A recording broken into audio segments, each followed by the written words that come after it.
अस्सलाम वालेकुम dear students, मैं मिस निदा रऊफ़ और आज हम एक्सरसाइज 4.1 का क्वेश्चन नंबर 2 सॉल्व करेंगे, जिसमें हमारे पास कॉमन फैक्टर ही निकालना है।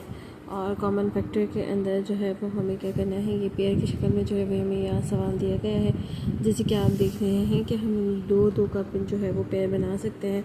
तो हम सवाल को दोबारा से सॉल्व लिखेंगे और सवाल दोबारा उतारेंगे कि 7x plus xz plus 7z plus z²। ठीक है, अब हमने क्या करना है, क्योंकि पेयर की शक्ल में मैंने बताया कि कॉमन फैक्टर लेना है। तो यहाँ दो ये है और दो इस तरह से हमने पेयर बना लिए। इन दोनों में जो है वो हम कॉमन देखेंगे तो हमारे पास है 7x प्लस xz।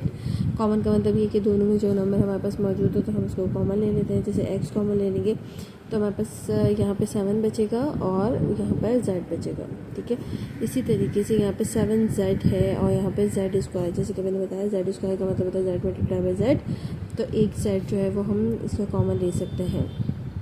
1 क्यों लेंगे, पहले भी मैं आपको बता चुकी हूँ। 1 इसलिए लेते हैं क्योंकि दोनों तरफ से हमें इक्वल z की जो है पावर मिल जाए। ठीक है, तो यह आ जाएगा 7 प्लस 2 z में से एक z बाहर निकल के एक अंदर रह गया।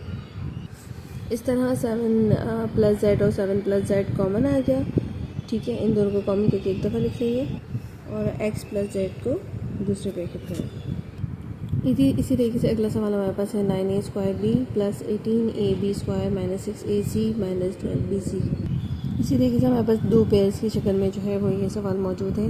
9a² और 18ab², ये दोनों एक पेयर बन जाएंगे और माइनस 6ac और माइनस 12bc एक पेयर। जब हम इसमें से कॉमन लेंगे तो पहले हम नंबर देखेंगे। नंबर यहाँ पे 9 और यहाँ पे 18 है, तो हमारे पास जो है वो 9 और 18 जो है वो एक ही टेबल में आ सकते हैं, यानी 9 के टेबल में। सो दैट्स वाई 9 को कॉमन ले लिया जाएगा। यहाँ a की पावर 2 है और a की पावर 1 है, तो हम a की पावर 1 को कॉमन लेंगे। b की पावर 1 है और b की पावर 2 है, तो सिंपल b को कॉमन लेंगे।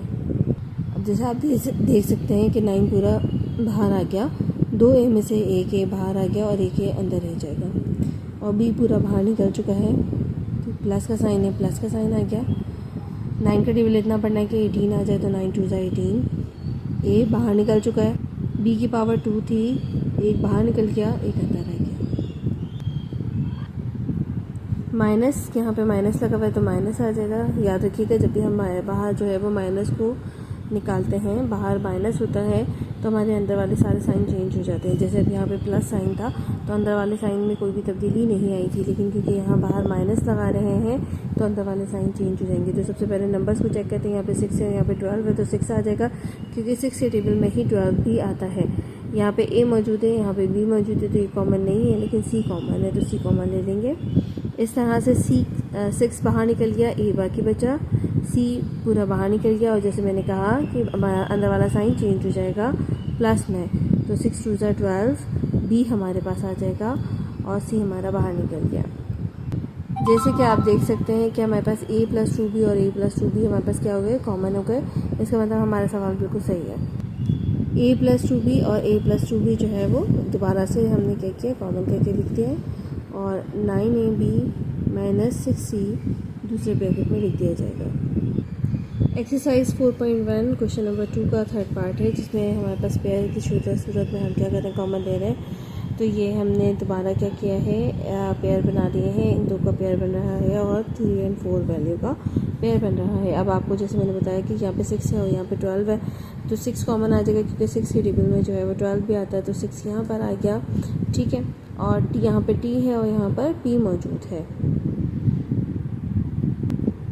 तो कुछ भी कॉमन नहीं है, तो इसलिए जो है वो हम कुछ भी कॉमन नहीं लेंगे। तो 6 पूरा बाहर आ गया, यहाँ पे t बचा और 6 का टेबल इतना पढ़ना कि 12 आ जाए, तो 6 2 ज़ा 12 और p आ जाएगा। ठीक है, अब यहाँ पे प्लस की वैल्यू आ जाएगी। इसी तरीके से यहाँ पे 4 है, यहाँ पे 8 है, तो हम क्या करेंगे, 4 को कॉमन लेंगे क्योंकि 4 के टेबल में ही 8 भी आता है। इसके अलावा आप यहाँ पे देखेंगे कि q यहाँ पे भी लिखा हुआ है, q यहाँ पे भी है, तो q कॉमन आ जाएगा। ठीक है, 4 बाहर निकल गया, t अंदर रह गया। ठीक है, q भी बाहर निकल गया। ये माइनस की वैल्यू माइनस की ही आएगी। उसकी वजह ये है कि ये बाहर वाला साइन हमारा प्लस का साइन है। अगर ये माइनस होता पुराने वाली वैल्यू की तरह तो हम अंदर वाला साइन चेंज करते थे, लेकिन क्योंकि ये प्लस है तो उससे कोई भी चेंजिंग नहीं आएगी। अब 4 2 ज़ा 8 हो जाएगा। ठीक है, और P आपके पास ऐसे आ जाएगा और Q हमारा कॉमन निकल चुका है। तो देख रहे हैं आपके T माइनस पी क्यू और T minus 2P T minus 2P हमारे पास कॉमन है, तो इसको हम एक दफ़ा और लिख लेंगे।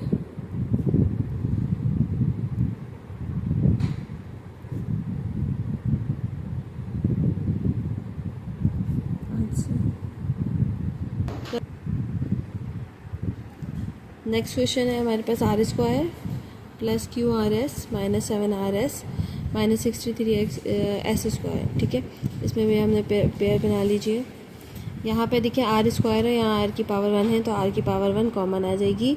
2 आर में से एक आर बाहर निकल गया, एक अंदर रह गया, प्लस क्यू, ये आर बाहर निकल चुका है तो एस माइनस, यहाँ 7 है और यहाँ 63 है, तो 7 के टेबल में 63 आता है, सो 7 आ जाएगा।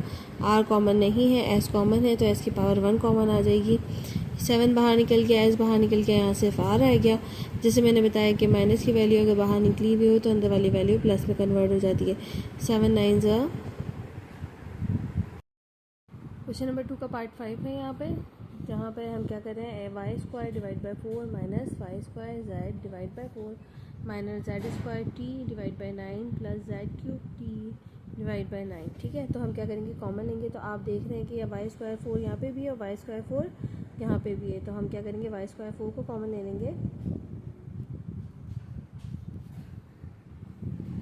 वाई स्क्वायर 4 को कॉमन ले लेंगे तो यहाँ पे कुछ भी नहीं बचा है, तो 1 माइनस, अब यहाँ पे देखिए वाई स्क्वायर 4 का अगर हम कॉमन ले लेते हैं तो यहाँ पे हमारे पास जेड बचा है। ठीक, इसी तरीके से यहाँ पे Z square divide by 90, Z की क्यूब है, जेड की पावर 3 है, तो जेड स्क्वायर यहाँ से ले सकते हैं, तो यहाँ से भी हमारे पास जेड की पावर 2 आ सकती है। टी भी हमारे पास कॉमन है और 9 भी हमारे पास कॉमन है, तो हम यहाँ पे ले लेंगे जेड स्क्वायर टी अपॉन 9। तो यहाँ पे हमारी पूरी वैल्यू जो है वो निकल चुकी है बाहर, तो 1 बचेगा सिर्फ। ठीक है, यहाँ पे पावर 3 है, तो एक आपके पास जेड बचता है, टी एक और पूरा टी बाहर निकल गया है, 9 भी बाहर निकल चुका है। लेकिन एक चीज़ है जो हम ये कर रहे हैं, जो मोमन बच्चे वाली गलती करते हैं कि माइनस का साइन है तो अंदर वाला साइन भी किस में कन्वर्ट हो जाएगा, माइनस में। ठीक है, तो इस तरह से आप देख रहे हैं कि हमारे 1 माइनस जेड ब्रैकेट आया, यहाँ पे भी 1 माइनस जेड आया, तो उसको एक दफ़ा लिख लेंगे। ठीक है, और दूसरी तरफ Y square divide by 4 minus Z square T divide by 9। Question number 2 का पार्ट 6 है, जिसमें हम क्या कर रहे हैं, 10xy divide by 11 plus 5xz divide by 11 minus 14y square divide by 11 minus 7y z divide by 11। ठीक है, तो ये 4 वैल्यू दी हुई है, दो का करके कॉमन लेंगे, हम कॉमन फैक्टर निकालेंगे।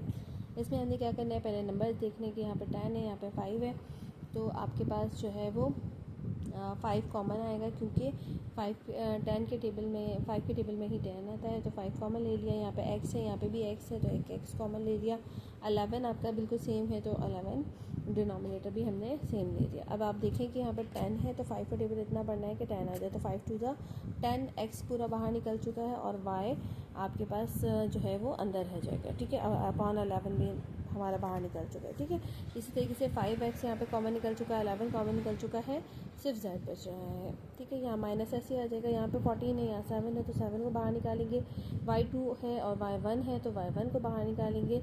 z कॉमन हमारे पास नहीं है। ठीक है, डिवाइड बाय 11 भी हमारे पास कॉमन आ रहा है, तो इस तरह 7 का टेबल इतना बढ़ने के 14 आ जाए, तो 7 2 14, 2 y में से एक y बाहर निकल गया और एक y अंदर रह गया। ठीक है, और 11 हमारा निकल चुका है बाहर, यहाँ माइनस है, जबकि यहाँ वाला साइन भी माइनस है, तो ये वाला साइन अंदर वाला चेंज हो जाएगा, तो ये माइनस साइन जो है वो किस में कन्वर्ट हो जाएगा, प्लस में।